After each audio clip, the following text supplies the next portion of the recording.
दंडवत हो.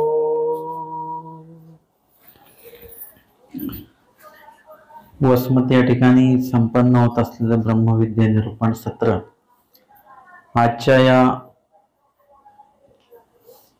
सत्रामध्ये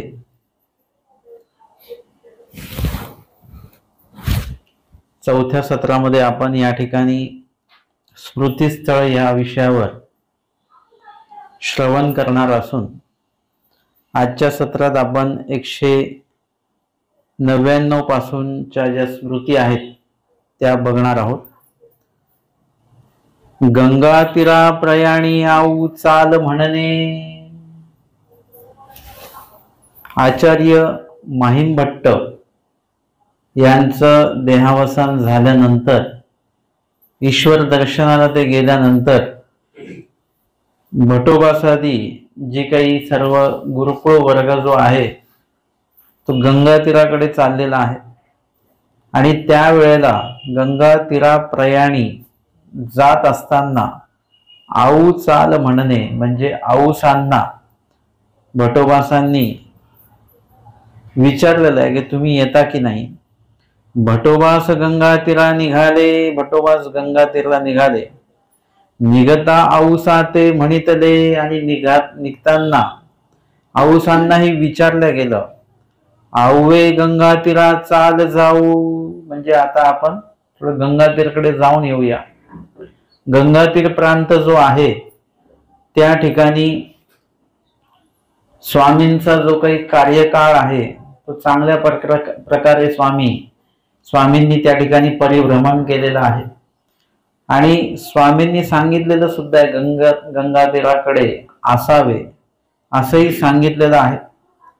आणि त्या अनुषंगाने त्या भागात जर का आपण गेलो तर स्थानवंदन होईल.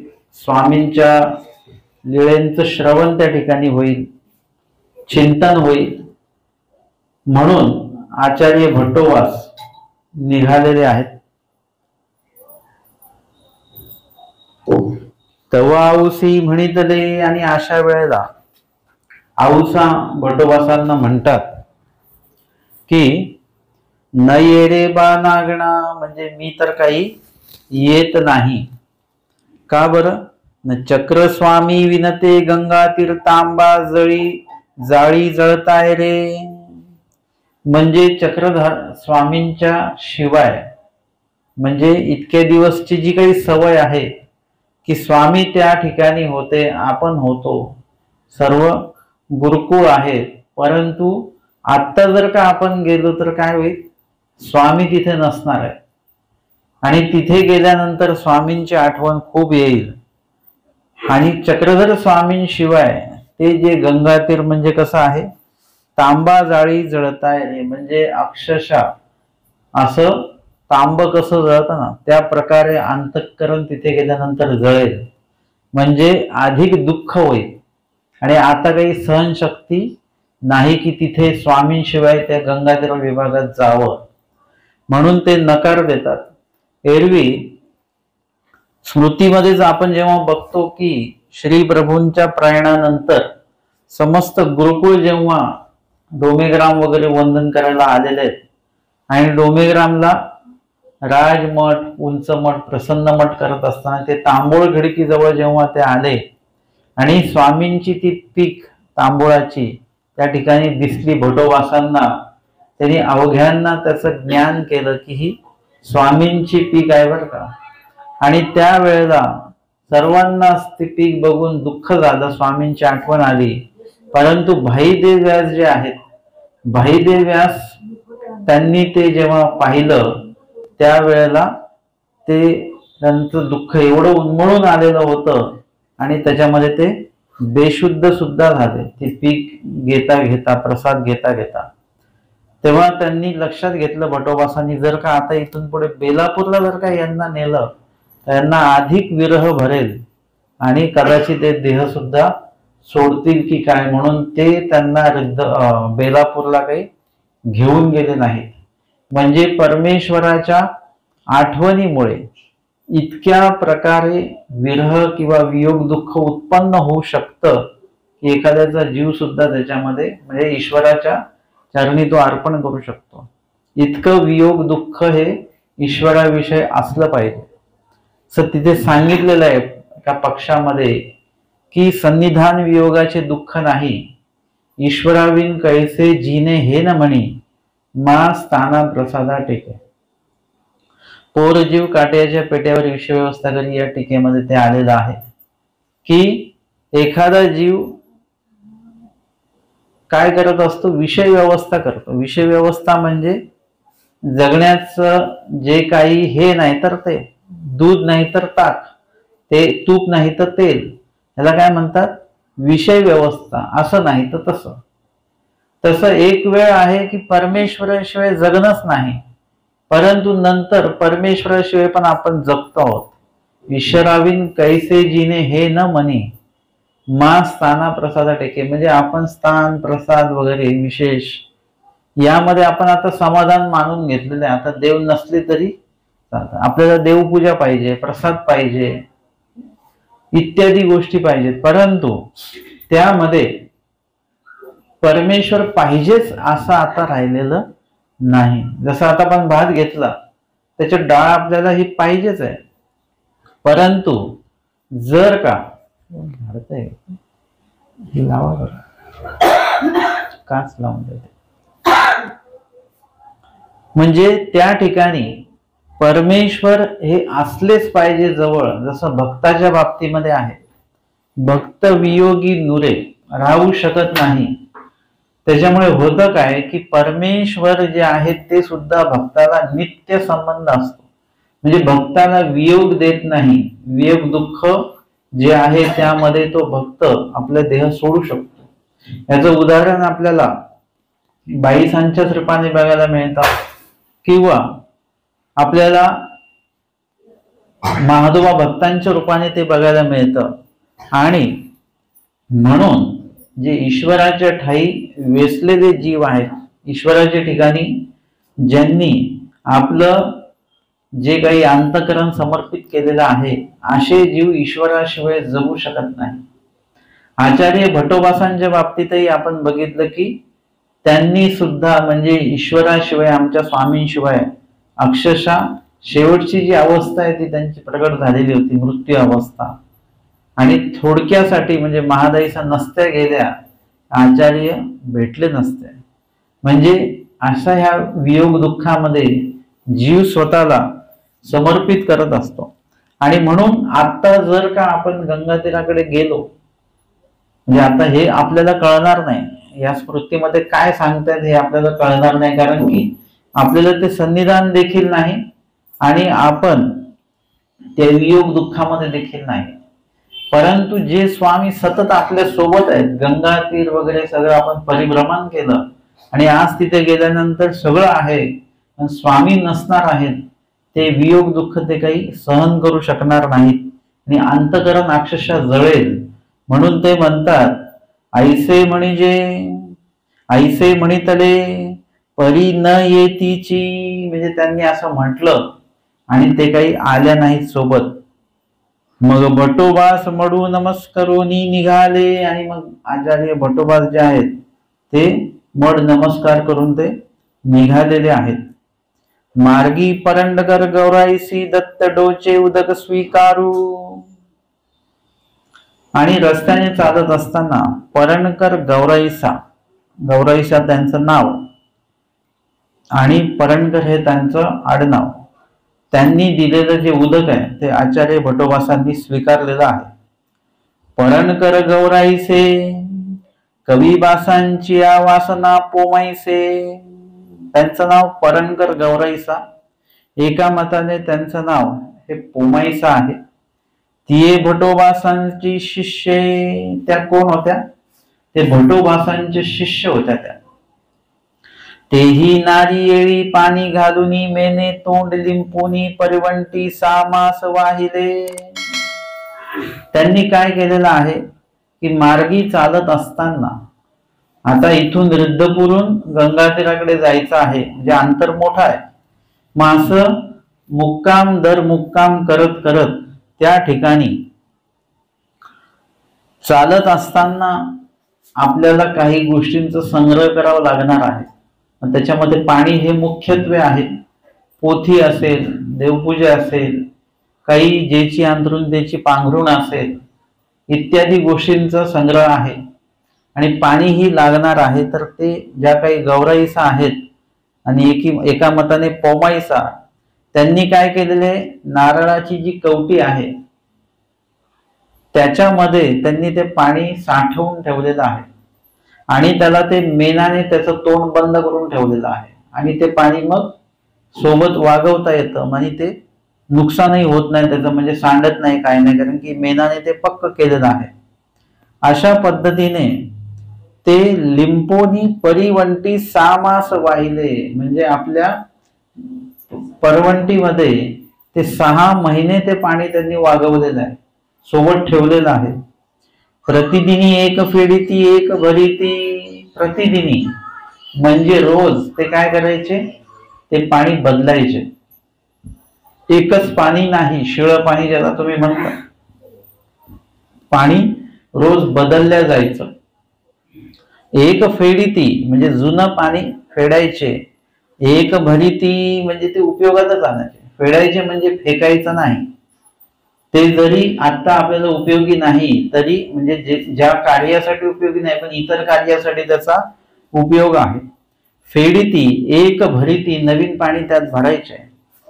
परिकवणीची नेणती, परंतु त्या ठिकाणी जे समस्त गुरुकुळ आहे त्या कोणाला, गुरुकुळातल्या कोणालाच माहिती नाही की हे अशा प्रकारे, म्हणजे त्यांचं स्वतःच प्यायचं पाणी वेगळं आहे आणि हे पाणी आवर्जून ते वेगळं ठेवतायत, जे कोणाला माहित नाही, कोणाला दिसत नाही, कोणाला त्यातलं पाणी प्यायला देत नाही, स्वतःही त्यातलं पाणी पित नाहीत. परिकवणीची नेणती म्हणजे कुशलता किती आहे.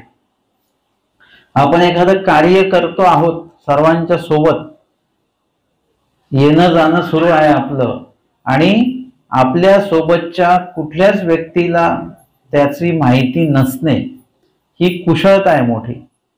जसं साधक व्यक्ती जो आहे तो नामस्मरण करत असताना अश्रुपात त्याचे होतात, रडतो तो व्यक्ती, दुःखी होतो, परंतु ते कुणालाही त्याची माहिती होता कामा नये की मी कसं स्मरण करतो.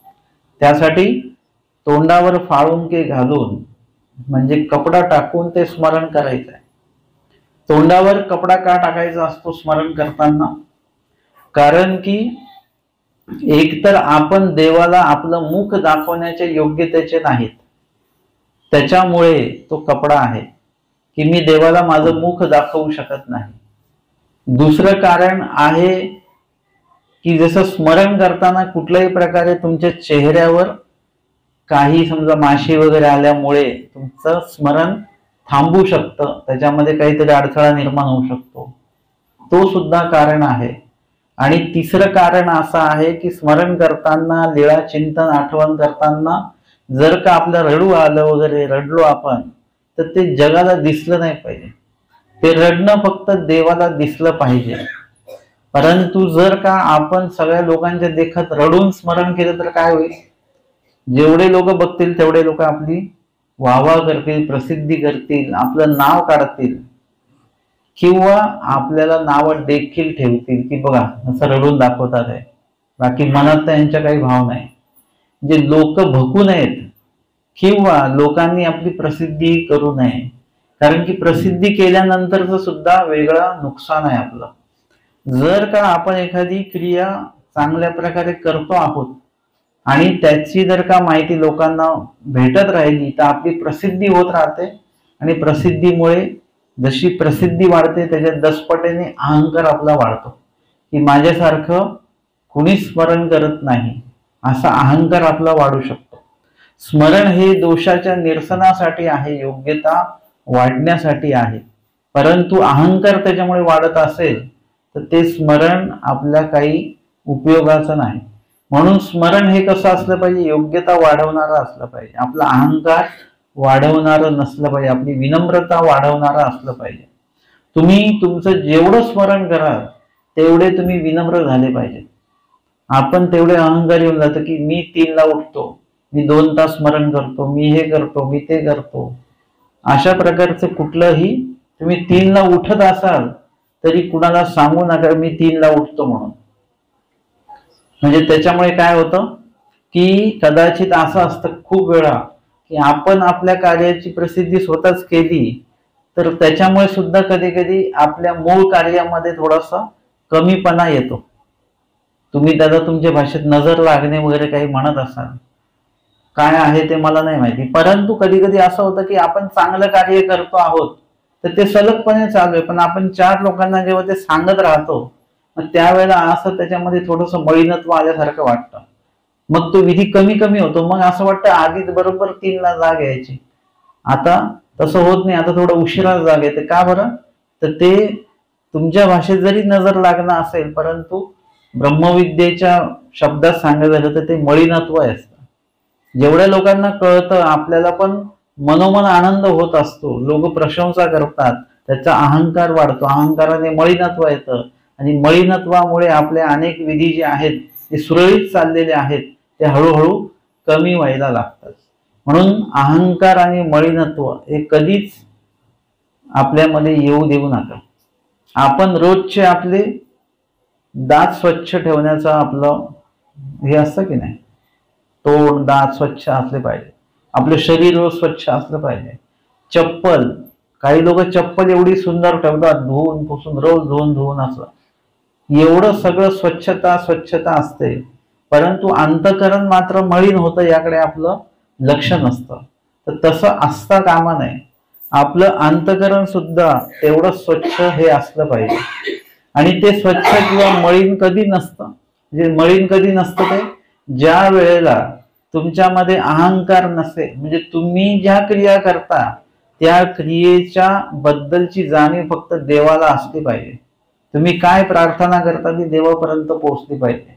जगाला नाही जरी कळलं तुम्ही कसं धर्माचरण करताय तरी चालेल, पण तुमच्या धर्माचरणाचं प्रदर्शन नाही झालं पाहिजे. कुणाला तुमच्या आचरणाचं दर्शन झालं तर चालेल परंतु प्रदर्शन होता कामा नये. दर्शन हे सात्विक असतं आणि प्रदर्शन जे आहे त्या प्रदर्शनामध्ये दोष असतो, अहंकार असतो आणि म्हणून तो दोष आपल्यामध्ये संचारता कामा नये याची दक्षता घेतली पाहिजे.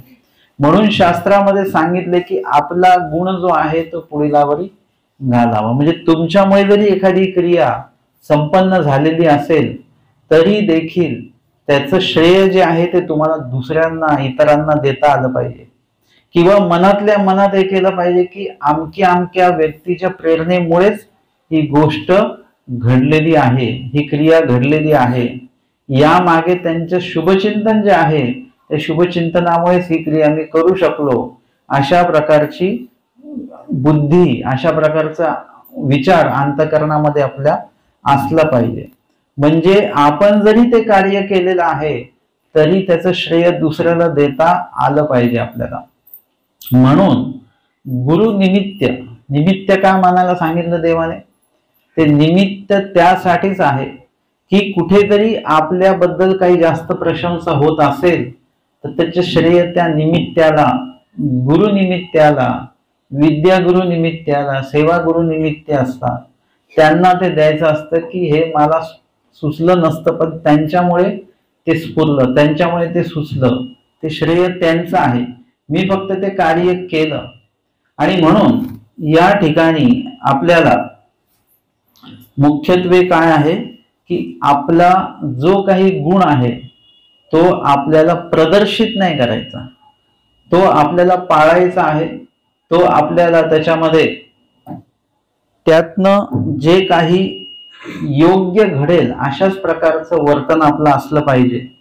आणि म्हणून या ठिकाणी जे काही पोमाईसा किंवा त्या गौराईसा ज्या आहेत ते काय करतात की भटोबासांसाठी, म्हणजे भटोबासांच्याच इच्छेने वगैरे किंवा परमार्गाच्या गोमट्यासाठी म्हणून हे सर्व गंगा तीराची ही पदयात्रा सुरू आहे. आणि ती सुरू असताना त्यांनी ते जे पाणी जो आहे ते पाण्याचा संग्रह करून ठेवलेला आहे पोमाईसांनी गौराईसांनी.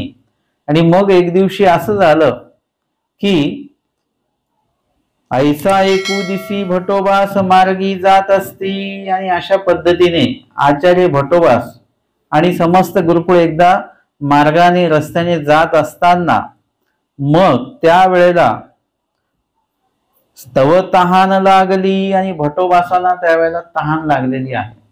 तहान लागल्यानंतर अवघ्या ते पुसिले. सर्वांना भटोबासांनी विचारलेलं आहे. आता कोणा जवळी पाणी आहे का, म्हणजे कोणाजवळ पाणी आहे का बरं प्यायला. आपुलाला उदक पात्री पाहिले तव पाणी नाही. आणि सर्वांनी आपापल्या उदक पात्र तपासलं काही पाणी आहे का.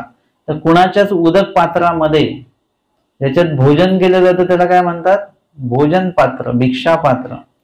आणि ज्यामध्ये पाणी पिलं जातं त्याला उदक पात्र असं म्हणतात. तर ते उदक पात्रामध्ये सगळ्यांनी बघितलं, कुणाच्याच उदक पात्रामध्ये पाणी नाही.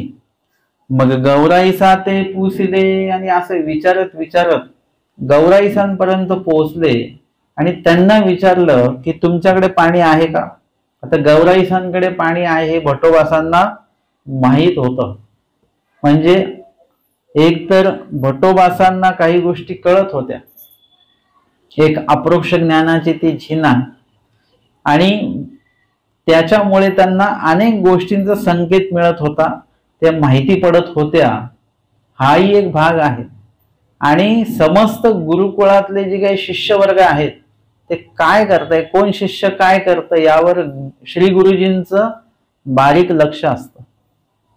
म्हणजे मार्ग जरी मोठा आहे तरी गुरुजींचं बरोबर लक्ष असतं. म्हणजे आम्ही संवत्सरला वगैरे असताना असं ते इकडे काय होतंय ते मोठ्या बाबांना मामाजींना सर्व माहितीच असायचं. ते कसं माहिती पडायचं ते देवच जाणे. परंतु त्यांना सगळं माहिती असायचं, मार्गात कुठे काय झालंय वगैरे. आम्ही जर का सांगायला गेलो तर मामाजी म्हणायचे हो माहित आहे. हे बाबांना ते आधीच कळून जायचं सगळं काय. म्हणजे हे आहे श्री गुरुजी जे आहेत ते पूर्ण मार्गावर लक्ष ठेवतात. कशासाठी, की गुरुकुळावर लक्ष ठेवतात. कशासाठी, की कुणाकडनं कुठल्याही प्रकारच्या ज्या चुका आहेत त्या चुका होता कामा नयेत. कुणाकडनं सुद्धा कुठलं जे काही मार्ग व्यवस्थेला अडथळा ठरेल असं कार्य घडता कामा नये. आणि त्याच्यामध्ये त्याचं वैयक्तिक नुकसान नाही झालं पाहिजे. तसं संवत्सरकडे आम्ही नदी आहे, मग निमितीचे जे कपडे आहेत ते आम्ही तिकडे धुवायला वर्षातून एकदा ती सेवा असायची, आताही आहे. परंतु तिथे लक्ष आहे की ते कोणाचं काही वैयक्तिक नुकसान होता कामा नये. पाणी दिसलं की लगेच मुलं पोहायला वगैरे जातात. म्हणजे ते सुद्धा लक्ष आहे. ते लक्ष ठेवण्यासाठी अजून कोणतरी आहेत ज्येष्ठ. म्हणजे हे काय आहे, प्रति व्यक्तीच्या संदर्भामध्ये श्री गुरुजींना माहिती असणं गरजेचं आहे. कोण काय विधी करतो आहे, कोण कशा पद्धतीने विधीला आपलं पूर्णत्व देतो आहे, कोणाचं काय अध्ययन सुरू आहे, कोणाची काय बूज आहे, कोणाचा काय अधिकार आहे हे पण बघावं लागतं. बाह्यक्रिया तर बघाव्याच लागतात, परंतु आंतरक्रियेमध्ये सुद्धा त्यांचं अंतःकरण कसं आहे किंवा त्यांचा उमट कसा आहे, त्यांची योग्यता कशी आहे, कुठल्या अधिकाराचा तो जीव आहे, हे लगेच असं बघितल्यानंतर जे कोणी अधिकरण आहेत त्यांच्या लगेच लक्षात येत असतं. आणि म्हणून त्या ठिकाणी ज्या उत्तम विधी आहेत, ज्याला जो व्यक्ती योग्य होऊ शकतो त्याला ते बरोबर त्या त्या विधींचा योग ते घडवून देतात की यांच्याकडे ही सेवा, त्यांच्याकडे ती सेवा. जो ज्या क्षेत्रामध्ये योग्य आहे ती ती सेवा बरोबर त्या व्यक्तीपर्यंत ते अधिकरण पोहोचवतात, त्यांना अजून योग्य करतात. आणि प्रत्येक शिष्यांवर त्यांचं ते लक्ष आहे. आणि म्हणून तुम्हाला स्मृतीस्थळामध्येच वाचायला मिळतं की आमच्या महादाईसा ज्या आहेत त्या काय करतात, विजन पडताळीते. म्हणजे मध्ये आधे कधीतरी जाऊन कोण कोण कुठे कुठे विजनाला बसलेले आहेत, विजनाला बसलेले कोण काय करतायत, अन्य वार्ता करतायत की झोपलेले आहेत की काय करतायत, हे सगळं महादाईसा पडताळायच्या. तिथे उपस्थित व्हायच्या, कोणी जर का चुकत असेल त्यांना तिथे शिक्षा पण देखील करायच्या, किंवा कोणी जर का बरोबर विधीमध्ये आहे तर त्या ठिकाणी काही धर्मचर्चाही होत असेल, काहीतरी पूस प्रश्नही होत असतील, अशा प्रकारे ती जबाबदारी कोणाची आहे? श्री गुरुजींची आहे. म्हणजे त्यांनी ती स्वतः घेतलेली, एवढ्या जीवांना घडवायचं आहे, धर्माचं जे काही दातृत्व करत असताना यांच्यामुळे धर्म वृद्धिंगत करायचं आहे, अशी त्या श्री गुरुजींची एक जबाबदारी त्यांनी ती स्वतः स्वीकारलेली आहे. शिष्याची काय जबाबदारी आहे की त्यांच्या जबाबदारीला आपण कधीही तडा जाऊ द्यायचा नाही, त्यांना कधी दुखवायचं नाही, आणि त्यांनी जो वसा आपल्याकडे घेतलेला आहे त्याला आपण काय करायचं? हातभार लावून आपण आपला धर्म वृद्धिंगत करायचा. मग ते श्री गुरुजी प्रसन्न होतात. श्री गुरुजी प्रसन्न कधी होतात? जेव्हा तुम्ही विधीपूर्वक वर्तन करता, वचनोक्त जेव्हा तुम्ही आचरण करता, तेव्हा श्री गुरुजी प्रसन्न होतात. आणि श्री गुरुजी प्रसन्न होणं म्हणजेच देव प्रसन्न होणं. फक्त याचा वेगळा अर्थ करायचा नाही. श्री गुरुजी तेव्हाच प्रसन्न होतात जेव्हा तुम्ही विधीवर असता, आणि विधीवर असल्यानंतरच परमेश्वर देखील प्रसन्न होतात. आणि म्हणून आपण काय केलं पाहिजे? त्या विधीवरच असलं पाहिजे. आचार्य भटोबास त्यांना विचारतात गौराईसांना की तुमच्याकडे पाणी आहे का?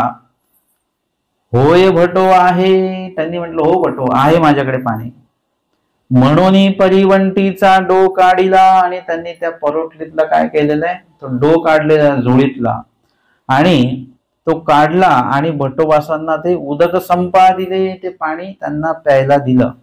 भटोबासी उदक घेतले, म्हणजे पाणी त्यांनी प्राशन केलं, आणि तो डो हाती धरुनी म्हणितले. आणि तो डो म्हणजे आता पूर्ण तो पाणी त्यातलं ग्रहण केल्यानंतर हातामध्येच तो डो आहे, आणि ते भटोबास म्हणतात हा पाणी भरला डो, हे 6 मास वाहते गा. हे पाण्याने भरलेला हा जो डो आहे, ही नारळाची जी करवंटी आहे, ती या जे पोमाईसा गौराईसा आहेत या 6 महिन्यापासून हे वाहत आहे. ते पाणी थोडी थोडकी नाही, 6 महिने. 6 महिन्यात एकदाही भटोबासांना ते पाणी प्यायची आवश्यकता पडली नाही, किंवा तशी तहान लागली नाही, किंवा लागली तरी पाणी उपलब्ध होतं. परंतु या ज्या गौराईचा एकही दिवस न कंटाळता रोज ते पाणी बदलत होते आणि नवीन पाण्याचा संग्रह करत होते. आज तरी भटोबास मागतील, कधीतरी भटोबासांच्या उपयोगी ते पाणी येईल, अशा हेतूने. म्हणजे तुमच्याकडे जर का विधी उपस्थित आहे तर रोजच तो विधी उपयोगी जाईल असं नाही. तुम्ही रोज स्मरण करताय म्हणजे रोज लेखी लागेल असं नाही, पण कधीतरी ईश्वराला अपेक्षित स्मरण आपल्याकडनं घडेल, कधीतरी घडेल. आणि ते जे स्मरण आहे ते परमेश्वराला प्रसन्न करणारं असं स्मरण कधीतरी एकदा घडेल. या दृष्टीने आपल्याला रोज स्मरणाचा तो सराव जो आहे, तो जो काही वाहो आहे, प्रवाह आहे, तो ठेवायचाच आहे, तो बंद नाही करायचा. तुम्ही म्हटले की बाबा नाही आम्ही रोज देवाला बोलवतो पण कधीच देव आले नाहीत, म्हणून ती विनंती बंद नाही करायची, ती सुरूच ठेवायची. कधीतरी तुमच्या विनंतीचा स्वीकार होतो. जर का तुम्ही रोज, आता या भागामध्ये किंवा गावाकडे ही एक पद्धत चांगली असते जी शहरवासियांना त्याचा आनंद नाहीये, की गावाकडे भिक्षेला साधू येतात, बरोबर ना? तुम्ही उपदेशी आहात वगैरे, तर तुम्हाला अपेक्षित असतं कधी ना कधी आपल्याकडे साधू भिक्षेला येणारच. तसं शहराकडे नाही बरं का. शहराकडे तिकडे साधू नसतातच, तिकडे भिक्षेला कोण येणार? मग आता तुम्ही जरी इथे साधू येतात तर रोज येत नाहीत, कधीतरी येतात. पण कधीतरी येतात तर तुम्हाला माहित असतं का आज येणार आहेत म्हणून? कोणी माहित नसतं. मग अशा वेळेला आपण काय करायचं? ते भोजन रोज, तुम्हाला जर का माहिती आहे की इतक्या वाजता ते साधू येतात, 11 वाजता येतात भिक्षेला, तर आपलं 10:30ला भोजन तयार असलं पाहिजे. आता तुम्ही म्हटले आम्ही 6 महिने झालो रोज भोजन बनवतो, पण 6 महिने कोणीच भिक्षेला आलं नाही. मग ते बंद करायची का ती सेवा? नाही, त्या हेतूनेच बनवा. आता घरच्यांसाठी डबा पाहिजे म्हणून बनवू नका, आम्ही लवकर जेवतो म्हणून जेवण ते बनवू नका. जर का कुणी भिक्षेला आलं 11 वाजता वगैरे म्हणा, तर त्याआधी आपलं भोजन तयार असलं पाहिजे. त्यांना ते 2 घास जे आहेत ते आपल्याला वाढता येतील, आपल्याकडचं अन्न उपयोगी जाईल, म्हणून त्या हेतूने ते भोजन तयार करून ठेवा. भोजन बनवण्याचा हेतू तो ठेवा. मुलांना डबा द्यायचा आहे, पतीला काहीतरी तो डबा द्यायचा आहे म्हणून ते बनवू नका.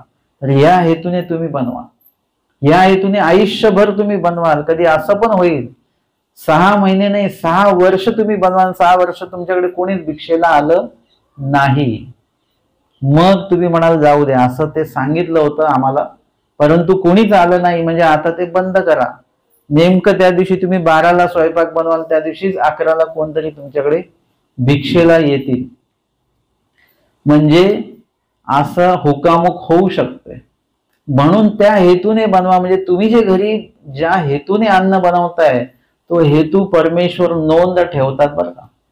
जरी तुम्हाला तुमच्याकडे कोणी भिक्षेला जरी नाही आलं तरी परमेश्वराकडे कुठली नोंद झाली, हे कशासाठी भोजन बनवताय, हे माझा साधक ह्यांच्याकडे येईल भिक्षेला, या हेतूने ते भोजन बनवताय. या हेतूने बनवलेल्या भोजनामुळे सुद्धा तुमची योग्यता होते, तुमचा अधिकार वाढतो आणि तुमची तळमळ ती आहे. जसं कोणाच्या पत्नी सरल्या होत्या ते, आणि मग परत स्वामींनी त्यांना जिवंत केलं. कोण? राहेरी हो वामन पेंदी भारिया जीवविली, असं ते येतं त्याच्यामध्ये. मग ते वामन पेंदी जे आहेत त्यांच्या पत्नी सरल्यानंतर त्यांना दुःख झालं. कुणाची पत्नी सरल्यानंतर त्या व्यक्तीला दुःख होणार, पती सरला तर पत्नीला दुःख होणार. या लीळेमध्ये सुद्धा आम्हाला बघायला मिळतं की वामन पेंडीची पत्नी सरल्या त्याच्यामुळे त्यांना दुःख झालेलं आहे. पण दुःख पत्नीचं दुःख नाहीये, पत्नीचं दुःख नाही, प्रपंच कोण सांभाळेल त्याचं दुःख नाही, लहान लहान मुलं आहेत त्यांना कोण सांभाळेल याचं पण दुःख नाहीये. दुःख काय आहे ते स्वामींकडे व्यक्त करतात की देवा ती पत्नी सरली माझी, आता तुम्हाला भोजन कोण वाढेल, भिक्षा कोण वाढेल, तुमची अव्यवस्था झाली देवा. म्हणजे इतक्या दिवस माझ्याकडनं ती सेवा घडत होती हिच्यामुळे, आता ती बनवणारीच व्यक्ती गेली, आता माझ्या देवाला भिक्षा कोण वाढेल, म्हणून दुःख आहे. त्या लीळेमध्ये या वाक्याची नोंद आहे की तिथे लिहिलेलं आहे की ते मुलं आहेत, प्रपंच आहे वगैरे, त्याचं दुःख नाही आहे, देवाची अव्यवस्था होते म्हणून दुःख आहे. दुःखाचा हेतू बघा काय आहे, दुःखाचा हेतू एकदम उच्च कुठे ऊर्ध्व आहे, आद नाहीये. आता जर का ती व्यक्ती पत्नी सरली म्हणून रडत असते तर मग ते आद दुःख होतं, परंतु ते ऊर्ध्व प्रकारचं दुःख होतं. आपल्याला रडायचं आहेच, प्रपंचामध्ये तर आपण रडतोच, प्रपंच आपल्याला रडवतो देखील, आणि प्रपंच हा पूर्णपणे दुःखमय असल्यामुळे याच्यामध्ये रडण्याशिवाय दुसरं काहीच नाहीये. निर्भेळ आनंद प्रपंचामध्ये नाहीये. एक तेवढ्या पुरतं तेवढं सुख आहे पण ते निर्भेळ नाहीये. मग अशा वेळेला आपण त्याच्यातला थोडासा वेळ काढून जर का देवासाठी जर का रडलो तर थोडा वेळ आपण देवासाठी रडू शकतो. अनेकांसाठी रडतो आपण, खूप लोक तर ते मालिकेतल्या बायांसाठी पण रडतात बरं का. म्हणजे मालिकेमध्ये त्या सुनेचा छळ झाला, सासूचा छळ झाला म्हणून सुद्धा रडणारे महिला वर्ग आहेत, त्यांच्यासाठी पण आपण रडू शकतो. तर आमच्या स्वामींच्या या पूर्ण सन्निधान मालिकेतले जे काही सद्भक्त आहेत, बाई साधी वगैरे, यांच्यासाठी आपण रडू शकतो की नाही? आमच्या स्वामींसाठी आम्ही रडू शकतो. म्हणजे अशा प्रकारचं योग्य ठिकाणी आपलं दुःख व्यक्त होणं गरजेचं आहे. अयोग्य ठिकाणी जर का ते दुःख व्यक्त झालं तर शांताबाईंना स्वामींनी सांगितलंच की बाई काय आहे ते पाप आहे, पाप आहे आणि त्यामुळे नरक होणार. दुःख जर का अयोग्य गोष्टीसाठी दुःख जर का केलं तर त्याच्यामुळे काय होतात, पाप लागतं आणि पापास्तव नरक होतात. हे स्पष्ट स्वामींनी सांगून ठेवलेलं आहे. आणि म्हणून त्या वेळेला ते वामन पेंदी जे आहेत जेवढ्या वेळ स्वामी त्या भागामध्ये आहेत तिथे तेवढ्या वेळ म्हणजे पत्नी सरेपर्यंत त्याच हेतूने ते सगळं ते आयोजन करत असतील. आपल्याला त्या लीळेमध्ये ते आलेलं नाहीये. पण मला असं वाटतं की स्वामींसाठी म्हणून, स्वामी रोज भिक्षेला येतात म्हणून ते रोज चांगली भाजी घेऊन येत असतील, पत्नीला सांगत असतील लवकर चांगलं बनव भोजन वगैरे. हा संदर्भ लीळेमध्ये आलेला नाहीये. परंतु पत्नी सरल्यानंतर स्वामींची अव्यवस्था झाल्यामुळे एवढे दुःखी होणारे वामन पेंदी काय व्यवस्था करत असतील, करत नसतील का व्यवस्था? सर्व व्यवस्था करत असतील, स्वामींची वाट बघत असतील, आनंदित होत असतील की स्वामी आले भिक्षेला, असं सगळं आनंद तो घेत असतील. आणि म्हणून स्वामी देखील रोज त्यांच्या घरी भिक्षेला जात आहेत, कारण की त्यांची ती आवड आहे. तशाच प्रकारची आवड जर का आपण ठेवली, म्हणजे त्याच्यामध्ये पुढे असं येतं की त्या पत्नीला स्वामी जिवंत करतात आणि मग ती जाते घरी, भोजन तयार करते, स्वामी भिक्षेला जातात आणि स्वामी म्हणतात बाई ते असे की एक भिक्षा जर का तुम्ही दिली परत तुम्हाला मृत्यू येईल. मग ती काय करते? कोणालाच मरायचं नाहीये. ते निळभट्ट भांडारकर थोडीच आहेत की नाही आता देवाचं मुख बघत बघतच सरायचं आहे. एखादे तिथे निळभट्टांसारखे असते तर ते म्हटले असते देवा आपल्याला भिक्षा वाढता वाढता जर का माझा देह गेला तरी चालेल. परंतु ती लगेच मागे सरली, पतीच्या हातामध्ये ते अन्न दिलं आणि मग त्या दिवसापासून पती ते अन्न वाढायला लागलेले आहेत. म्हणजे ज्यांची आवड होती, कोणाची आवड होती? वामन पेंदींची आवड होती. आणि वामन पेंदी जे आहेत ते स्वामींची रोज वाट बघत होते.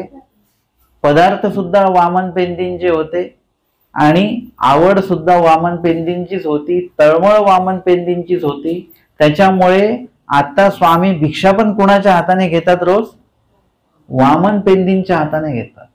आतापर्यंत वामन पेंदींचे पदार्थ स्वीकारत होते, पण वामन पेंदींचा स्पर्श किंवा वामन पेंदींनी वाढलेले असं नव्हतं. ते वाढत त्या पत्नी होत्या.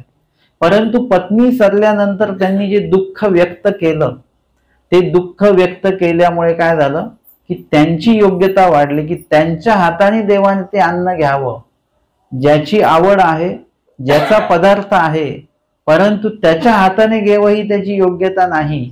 आज ती योग्यता सुद्धा निर्माण झाली.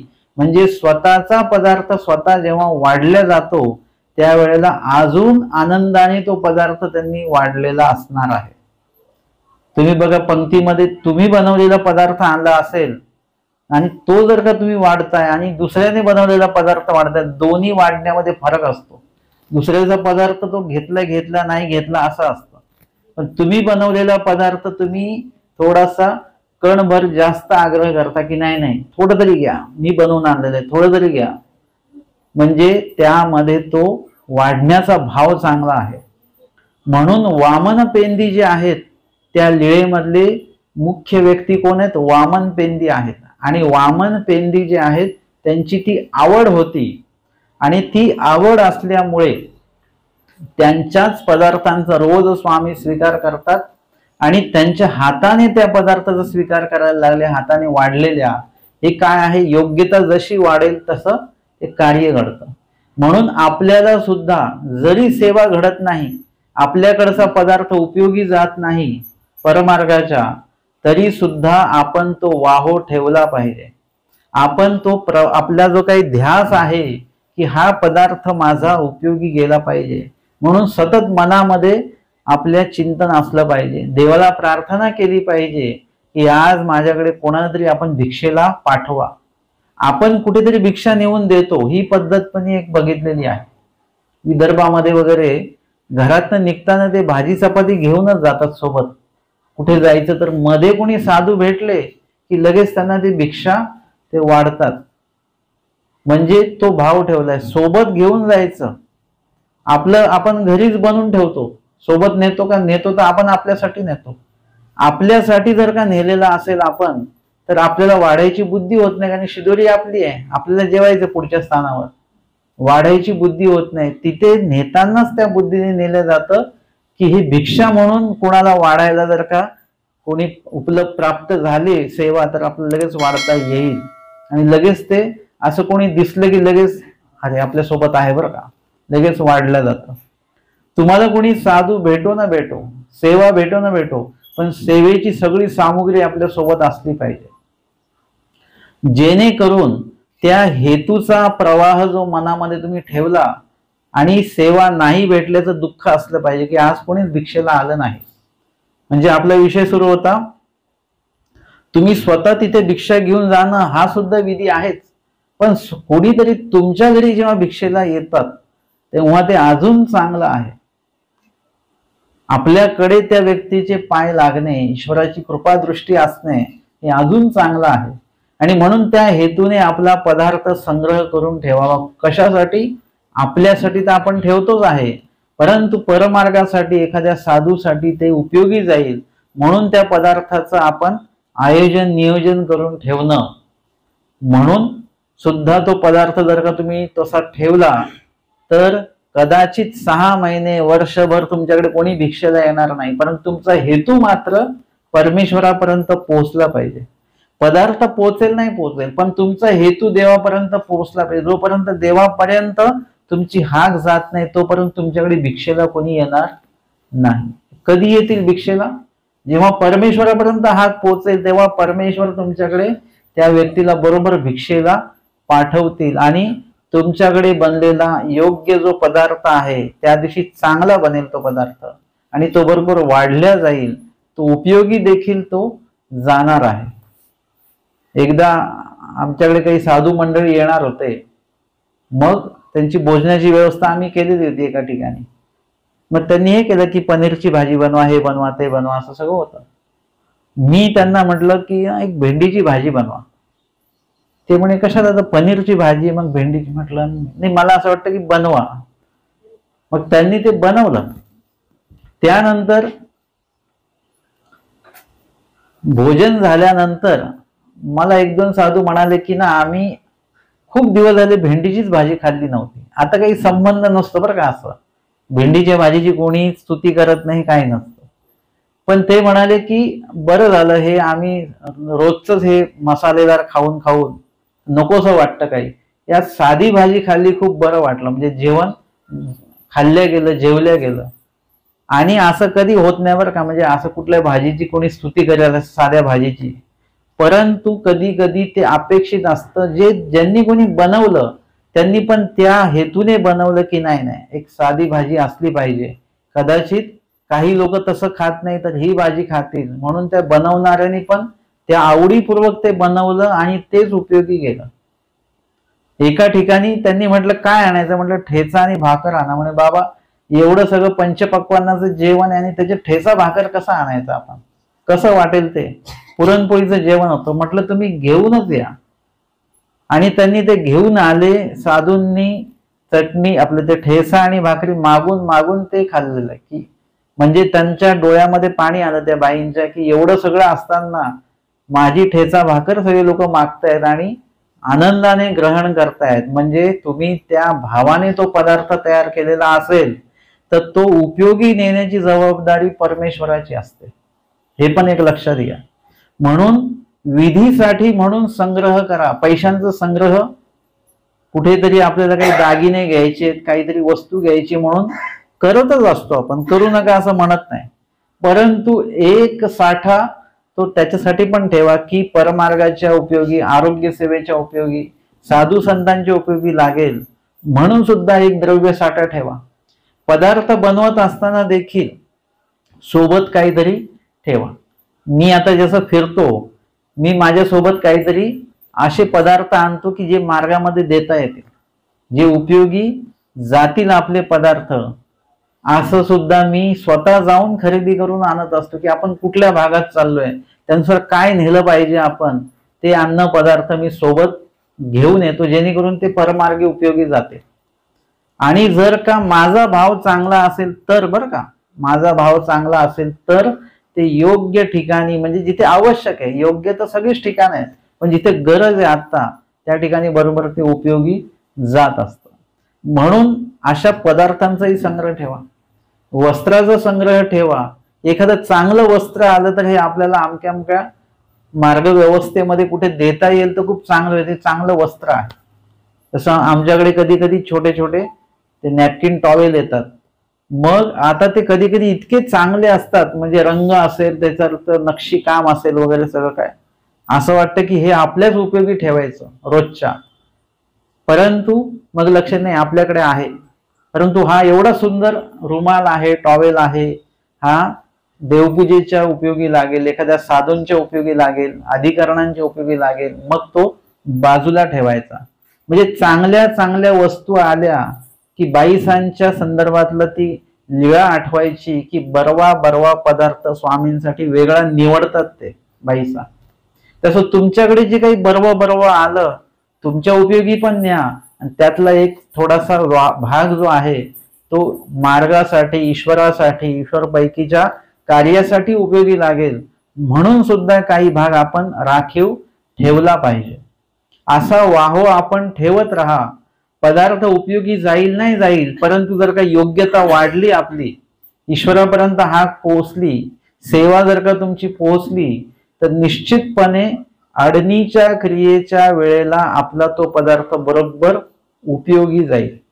एरवी जाणार नाही, परंतु एवढी योग्यता वाढेल की ज्या वेळेला खरोखरच गरज आहे त्याच वेळेला तो पदार्थ, ती वस्तू, ते वस्त्र बरोबर किंवा आपण स्वतः बरोबर त्यावेळेला उपयोगी जाऊ.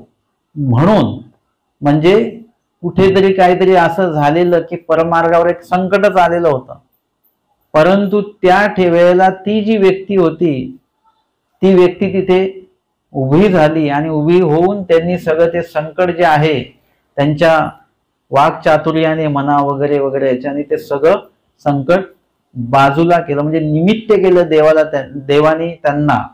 आणि त्यांचं जे काही व्यक्तिमत्व होतं ते परमार्गाच्या संरक्षणासाठी उपयोगी पडलं. याला डोई ओढवण्यासारखं ते म्हटलं जातं. ओढवणे म्हणजे स्वतःला त्या ठिकाणी उभं केलं की मला काही झालं तरी चालेल पण मार्गाला काही झालं नाही पाहिजे.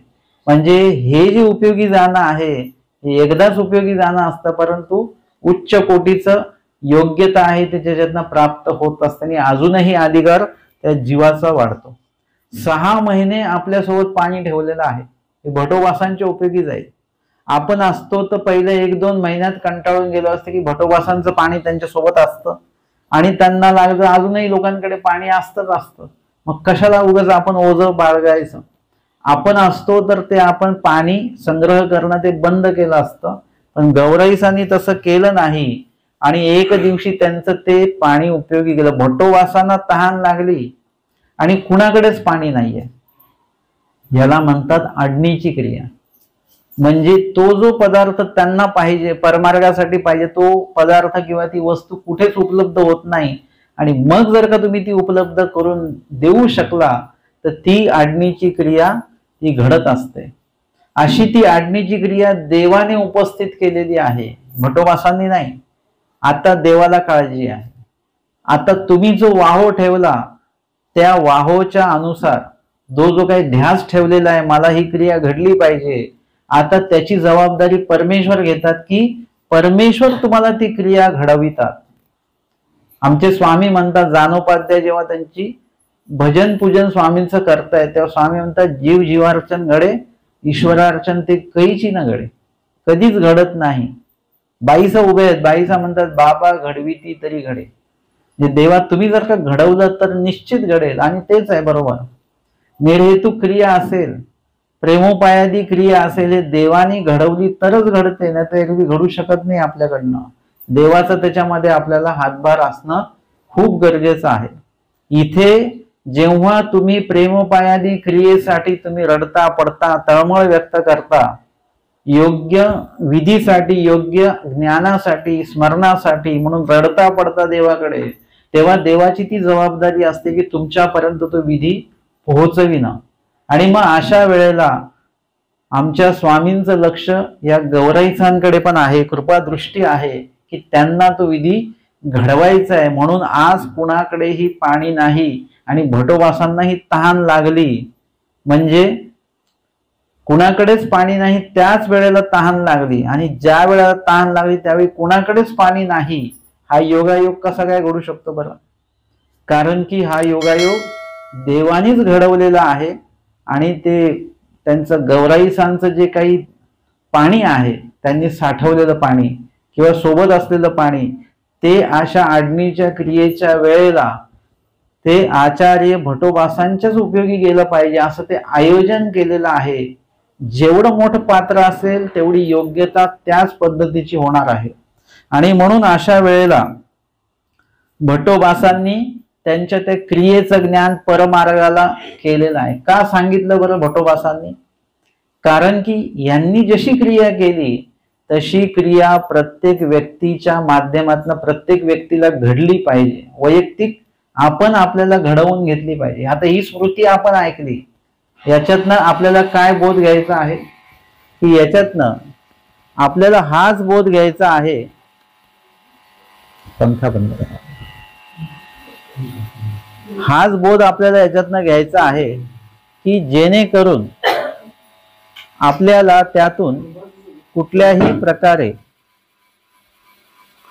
जे काही क्रिया घडणार आहे ती क्रिया घडत असताना आपला हा वाहो अशा पद्धतीचा आपला असला पाहिजे, जेणेकरून अन्नदानाची क्रिया तर आपल्याला घडतेच. आपण कुठेही पंगत सांगितली लगेच पंगत होते, पैसे पाठवून देतो, आपण स्वतः जातो. परंतु आपल्याला जी क्रिया अन्नदानाची घडली पाहिजे ती अशाच पद्धतीची घडली पाहिजे, त्याच्यातनं अधिक योग्यता पण लागली पाहिजे, अधिकार वाढला पाहिजे, कणव वाढली पाहिजे, कर्मनाशही झाला पाहिजे. नुसतंच अन्नदानाकडे लक्ष देऊ नका, त्याच्यासोबत या गोष्टी सुद्धा आपल्याला घडणं तेवढंच कर्मप्राप्त आहे. आणि ते अन्नदान तेवढ्याच आवडीपूर्वक दिलं गेलं पाहिजे, अहंकारपूर्वक देता कामा नये. तुमचा उपार असेल, पंगत असेल, की आपण म्हणतो आमची पंगत आहे, म्हणजे त्याच्यामध्ये अहंकाराचा थोडासा लवलेश जाणवतो. आमची पंगत कशा पद्धतीने आपली पंगत आहे, ती आपली पंगत वगैरे काही नसतं.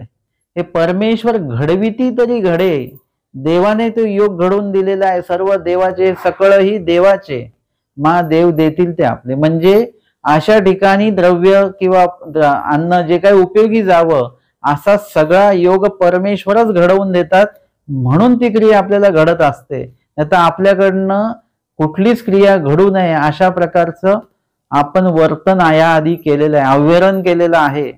आणि म्हणून आज तो योग फक्त आणि फक्त देवामुळेच प्राप्त होत असतो.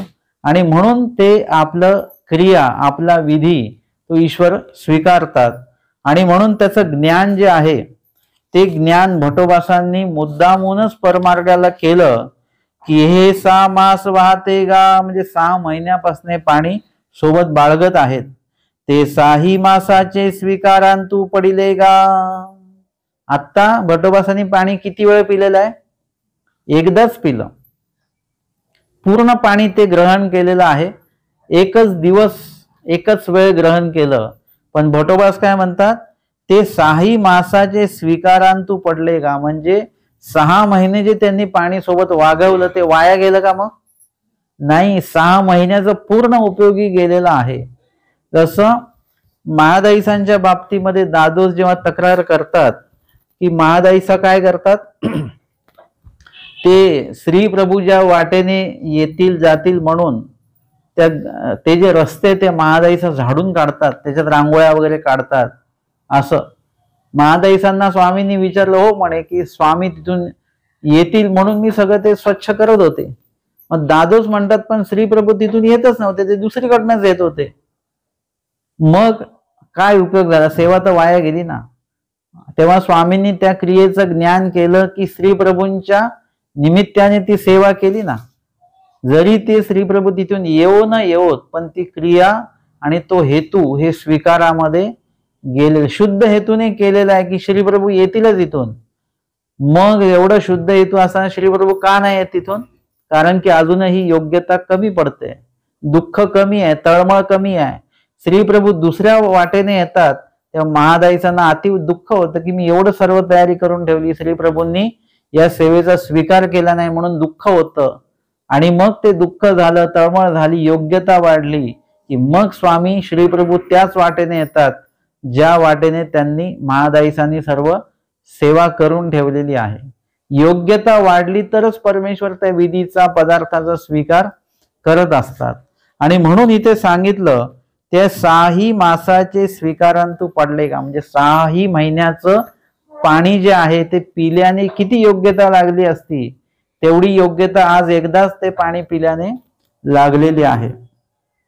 ते अवघे आश्चर्य झाले, म्हणजे सगळ्यांनाच आश्चर्य झालं. आम्हाला कधीच कळलं नाही की यांनी सोबत हे पाणी ठेवलेलं होतं म्हणून. मग वसतीच्या गावा आले, मग वस्तीच्या गावाला सर्व मार्ग मंडळी आलेले आहेत आणि एका गावाला त्यांचं त्या ठिकाणी मुक्काम झालेला आहे. आजच्या या स्मृतिस्थळ सत्रामध्ये आपण आज 199 आणि 200 क्रमांकाची अशा 2 स्मृत्या या ठिकाणी आपण आज श्रवण आणि चिंतन केलेले आहे. दंडवत हो.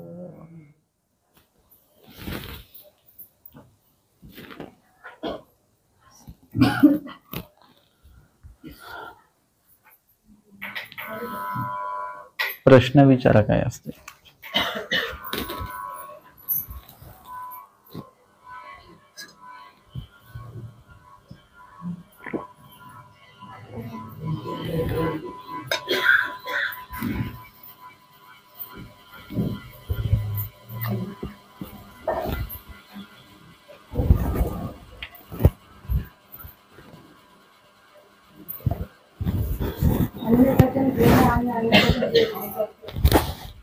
अन्य भजन म्हणजे अन्य लोकांकडनं. हा, अन्य भजन घेणं हे जास्तच आपल्यासाठी दोषजनक आहे. म्हणजे अन्य भजनाचं काय आहे की ते तर अन्य ठिकाणी बनल्या जातं. ज्या ठिकाणी देवतादी पूजन होतं त्या ठिकाणी ते बनवल्या जातं. सोबतच ते कुठल्या हेतूने बनवतात हे आपल्याला माहिती नाही. एखादा ईश्वरपैकीचा साधक असेल, देवाचं नाव घेत घेत ते बनवेल, देवाला उपार दाखवायचा म्हणून तो बनवेल. तो हेतू अन्य व्यक्तीकडे नसतो. अधिक त्यांनी कुठल्या हेतूने बनवलेलं आहे आणि बनवताना त्यांनी काय ते तारतम्य बाळगलेलं आहे का. जसे नामधारक जरी उपदेशी व्यक्ती असेल तर तो काय करेल, पंखा बंद करून तो व्यक्ती काय करेल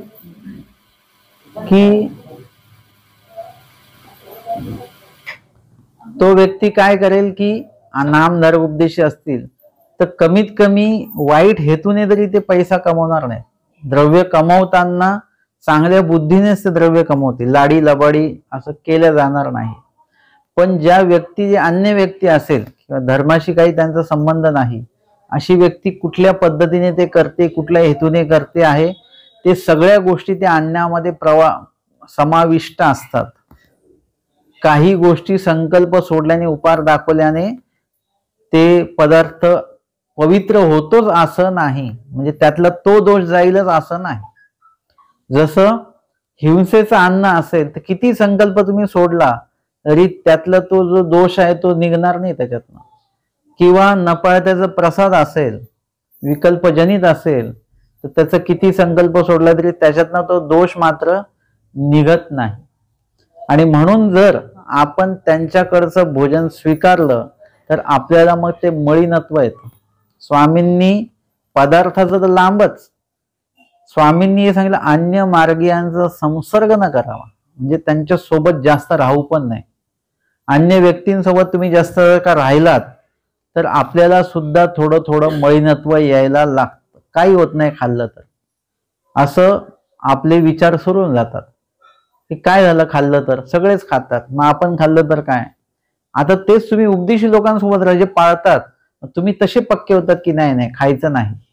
म्हणजे हे नुसतं संसर्ग केल्यानेच एवढा दोष निर्माण होतो, तर अन्यांचं भजन खाल्ल्याने कितीतरी मळीनत्व येऊ शकतं.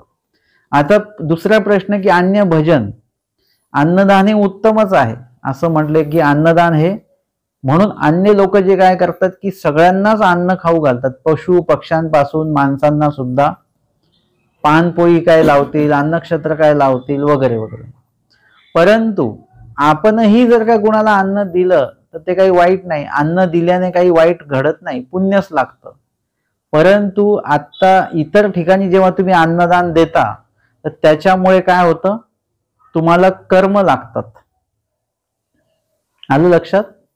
अन्य व्यक्तींच्या संपर्कात जाऊन तुम्ही ज्याही क्रिया करतात त्याच्याने तुम्हाला कर्म निष्पत्ती होते, पाप आणि पुण्याची. पाप पुण्य कोण भोगवतं? देवता भोगवतात. म्हणून आपण जे कोणी मागायला येणारे वगैरे लोक आहेत वगैरे त्यांना आपण काही देत नसतो. त्याचं कारण ते आहे की त्याच्यातनं पुण्य पाप याची निष्पत्ती होते आणि ते देवता भोगवतात. आता आपल्याकडे कर्माचं एवढी मोठी रास आहे की आता आपल्याला कर्म नको पाहिजेत, आपल्याला कणव लागली पाहिजे, अधिकार योग्यता निष्पन्न झाली पाहिजे. म्हणून आपण काय करतो, अन्य भजन देखील टाळतो, खाणंही टाळतो आणि त्यांना देणंही शक्यतो टाळतो. मग अशा वेळेला आपण परमार्गाच्या ठिकाणी जर का ते अन्न उपयोगी नेलं तर त्याच्याने कर्म लागत नाही, त्याच्याने कणव अधिकार योग्यता आपली वाढत असते. म्हणून अशा प्रकारे. परंतु तुमच्याकडे कोणी नातलग तुमचे येतात वगैरे तर त्यांना तुम्ही भोजन वगैरे बनवताच, ते त्यांना द्यायचं बरं का. नाही तर तुम्ही म्हणाल की नाही आम्ही देत नाही अन्य लोकांना, तर तसं नाही, तेवढ्यापुरतं तेवढं. परंतु देवाला मात्र विनंती काय करायची की देवा आमच्याकडनं अन्य भजन कमीत कमी घडो, म्हणजे घडूच ना. आम्हाला ईश्वर पैकीच्या ठिकाणीच भजन घडलं पाहिजे, आम्हाला कर्म निष्पत्ती नको पाहिजे, आम्हाला कणवेची अधिकाराची योग्यतेचीच निष्पत्ती पाहिजे. अशी सतत देवाला विनंती करत राहा तुम्ही, तर जाऊन कधीतरी ती विनंती तुमची मान्य होईल. लगेच विनंती केली 8 दिवसात मान्य नाही होणार. तुमची तळमळ वाढवा त्याच्यामध्ये. जोपर्यंत तळमळ वाढत नाही तोपर्यंत विनंतीचा स्वीकार हा होत नसतो. आणि म्हणून आपल्याला काय करायचं आहे की परमेश्वराच्या ठिकाणी सतत ही विनंती, दोष घडू नये, अविधी घडू नये, अडथळे जे ते नासावेत, अशी सतत विनंती नामस्मरणामध्ये आपण केली पाहिजे. बघा फारफळाचा एक प्रसंग आहे माझा. हा, भिक्षा केली मी, भिक्षेला गेलो. हो, भिक्षा करून घेऊ लागलो. हा, एक फकीर भेटला, ते म्हणे मला अर्धी रोटी द्या म्हणे. अच्छा. म्हणजे देवाला दाखवणार त्याला कसं दशपद्धत आपण केलं भिक्षा, हो, आणि त्याला देऊ खुश. आपण चांगल्या माणसाला देत नाही, हा, दुसऱ्याला एक आले सुद्धा देत नाही, त्यांना देऊ खुश. हो. त्यामध्ये काय येत होतं? आता तसं काही सांगता येत नाही नेमकं. आता तुम्हाला कोणी असंही म्हणेल की ते त्या वेशामध्ये परमेश्वर पण येऊ शकतात, त्यावेळेला आपण नाही म्हणायचं, नाही दिलं पाहिजे होतं, असंही तुम्हाला कोणी म्हणू शकतं. परंतु त्याचं उत्तर आपण देवाकडेच, ऐकल्यासारखं केलं पुढे निघालो. हा, त्याचं उत्तर देवाकडेच आपण हे करू शकतो. प्रत्येक वेळी काही देव आपल्याला असं भेटणार नाहीत, पण कधी कधी असं म्हणतात कोणी की असं परमेश्वर कुठल्याही वेशामध्ये येऊ शकतात वगैरे, आणि ते 12 वाजता जर का त्यांनी मागितलं तर आपण दिलं पाहिजे वगैरे वगैरे असं म्हटलं जाईल. परंतु तसं जर का काय असेल तर परमेश्वरच तुम्हाला नंतर सुचितामध्ये जाणवू पण शकतात. असं जर का तसंच असेल, काही परमेश्वरच आले असतील त्या वेशामध्ये, तर ते नंतर तुम्हाला जाणवतात की आम्ही येऊन गेलो वगैरे असं.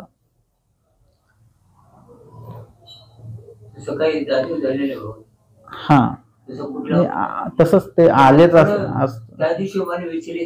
हा, तसं तर आता आपल्याकडे घरी पण काही लोक मागायला येतातच की नाही, तर आपण दिला असतं तर बरं झालं. हा, मग तेच ना मी म्हटलंच ना तुम्हाला, असं ते ऐकायला तुम्हाला मिळेलच. आता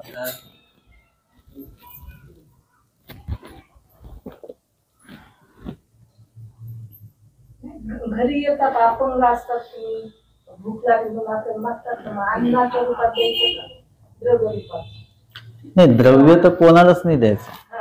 हा, द्रव्य द्यायचंच नाही. खूप तुम्हाला असं वाटलंच तरची गोष्ट आहे ती, नाही तर ते अन्न पण नाही द्यायचं. पुढे जाऊन सांगायचं. इतर देवी देवतांना विषय चालूच असतात ना. हो. हे सगळे वस्त्र मागतात, द्रव्य मागतात. नाही, आपण आपल्याच ठिकाणी दान द्यायचं. ते तुम्ही सवय ठेवली तर मग ते येत राहतात. मला नाही म्हणायचं. द्रव्य द्यायचं नाही, द्रव्य तर कोणालाच नाही द्यायचं आणि अन्नादी वगैरे पण नाही द्यायचं.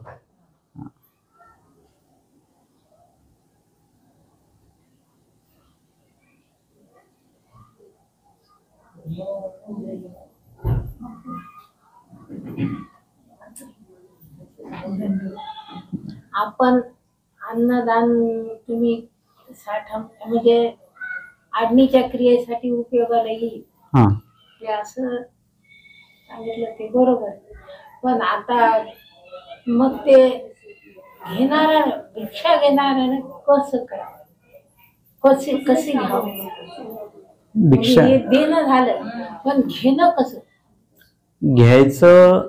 स्वामींनी भिक्षेची वचनं सांगितलेली आहेत ना.